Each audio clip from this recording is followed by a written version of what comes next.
այստեղ Ռուսաստանի ազդեցությունը կա։ Ինչու՞, որովհետև եթե ուշադիր եք, դիտորդների դեմ խոսում էին երկու երկիր։ Նույնիսկ Թուրքիան այդքան չէր արտահայտում դիտորդների դեմ, խոսում էր Ռուսաստանը եւ Ադրբեջանը։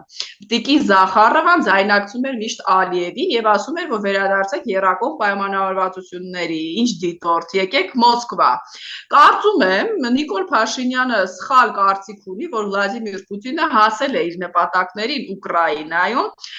վերջ, նա արդեն կարող է իր հայացքը ուղղել հարավային Կովկաս եւ մենք գիտենք, որ Հայաստանի իշխանությունները պարբերաբար փոխում են, չէ՞, նավերը, ԵՏՄ, Եվրամիություն, Արևմուտք, Ռուսաստան, դա ոչ թե դիվերսիֆիկացված քաղաքականություն է, ինչին ես կողմնակից եմ, այլ նոր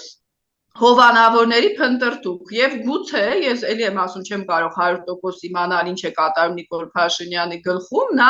կարծում է, որ պետք է լսել Պուտինի հորդորները, որը միանշանակ դեմ չի լինի, որ եվրոպական դիտորդները դուրս գան այստեղից։ Այլ տարբերակ ես չեմ կարողանում դեռ գտնել։